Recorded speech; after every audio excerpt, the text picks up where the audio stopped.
To be truly honest, I sort of grew up thinking it was our country.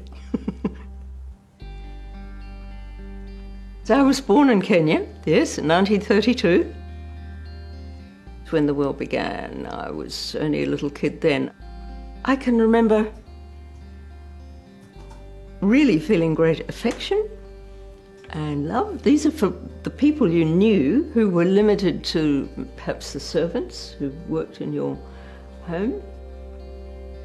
You can be friendly and you can chat, have good conversations, but you don't go into their abode to share a cup of tea, and you don't invite them into yours to do the same.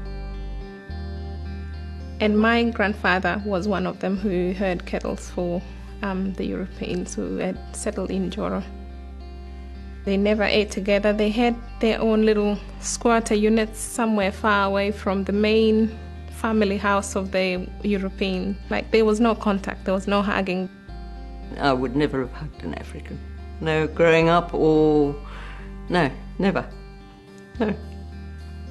Just didn't. They wouldn't have wanted to hug either. It wasn't that you refused a hug, it just didn't happen, just like the cup of tea didn't happen.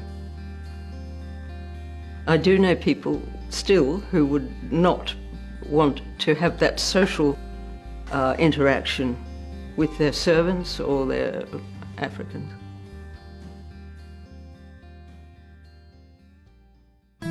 We arrived in Wagga 2007, about February there, when Andrew told me that there was a bus trip. So he went on a bus, and when he came back, he said that he met this lovely Kenyan lady who speaks Swahili. On her way after doing work at Red Cross, she dropped by our place, and that was the first time I met her. And since then, we've been very close friends.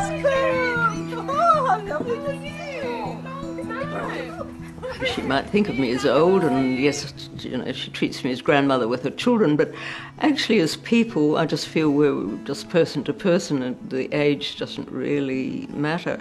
And we can talk about anything. When the kids were born, she was always there.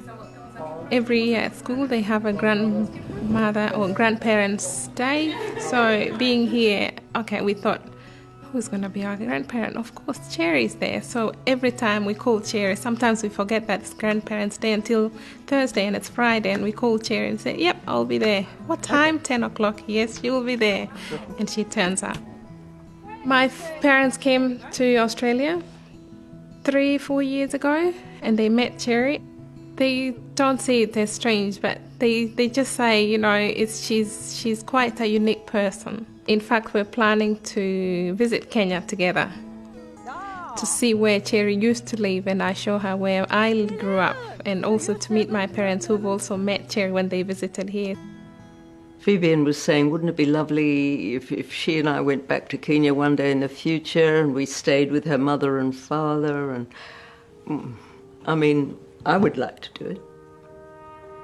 My friendship with Vivian, I have to keep fairly to myself, because certainly my family back in Kenya would be quite horrified, and I think she would be shocked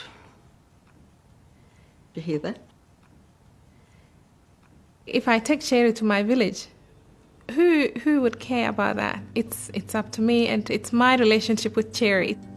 Cherry has also relatives in Kenya, so they might find it weird for Cherry coming to my village, as you said. They might, because if they don't have friends who are Kenyan like me, they might not have that experience that I do with Cherry. But that would be a lesson to them to learn that, you know, things are possible, we can get around, we can get to know each other, we can live better together. I can see more, it's not a person so much. You know, where Kippy is now, one of the biggest things I've learned from Vivian in my friendship is humility. I can't see a grain of selfishness in her. Adding metal into this soft... I lost any feeling of, I am better than you. You're better than me.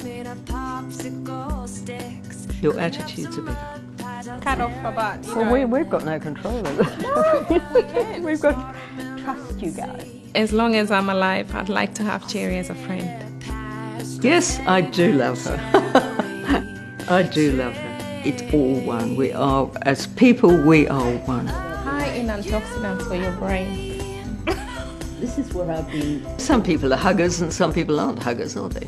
Well, she's a hugger and I'm a hugger.